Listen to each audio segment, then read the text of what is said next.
Hi guys, it's your coach Roseanne from Treasure Fitness, and today is Tip Tuesday, where I share with you my top tips when it comes to transforming your lifestyle using fitness and nutrition. Now, a while back, I did a survey and I asked my clients, what are some of the things that challenge you when it comes to lifestyle transformation? And the top answer that I got was how to overcome sugar cravings. Now, this is something that I know a lot of people struggle with, and so I'm going to give you my 3 top tips that are going to help you overcome your sugar cravings if you do them consistently and on a regular basis. My first tip has to do with balancing out your insulin. You want to ensure that the foods that you're eating are foods that are going to balance out your sugar levels.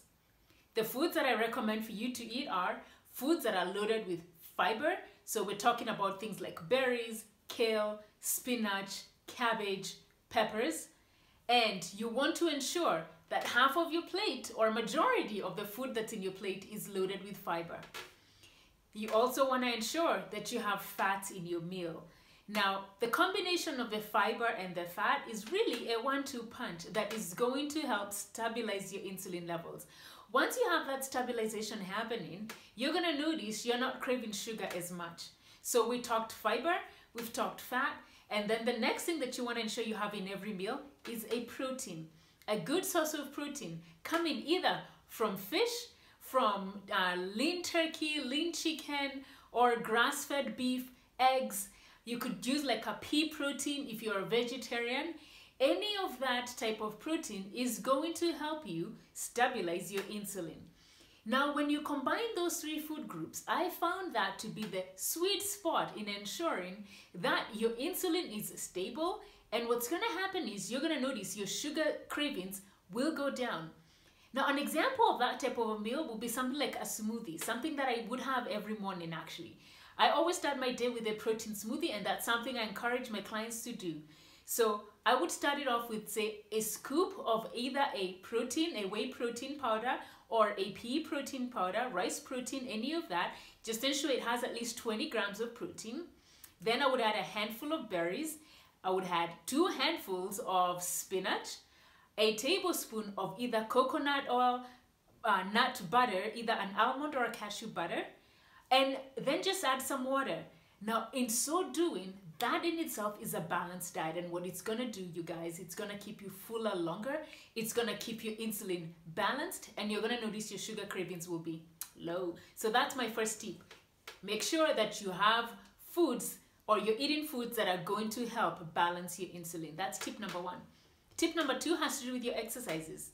Now, when it comes to exercises, do you know studies have shown that people who just do cardio only, you're just running like a hamster and you're not doing any other trainings, you tend to crave more sugars? Yeah, that's a study that was done, and that's what it shows. But what I want you guys therefore to do is what we call HiiT type exercises, high intensity interval training type exercises, or burst training. Now, the type of exercises we're talking about will be something like either a squat press, it could be a sit-up with a shoulder press, it could be any of that, or a sumo with an upright row.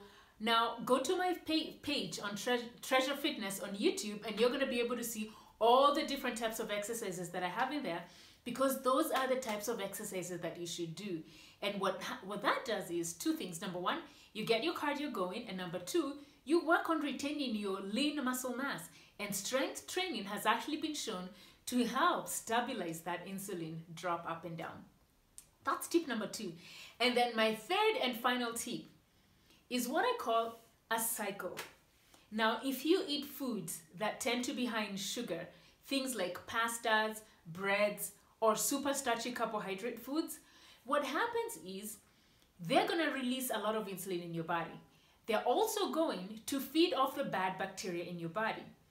Now, what happens is if you do not balance your gut, or your gut where the bacteria resides is not balanced, what's going to happen is the bad bacteria is actually going to be craving more of that sugar.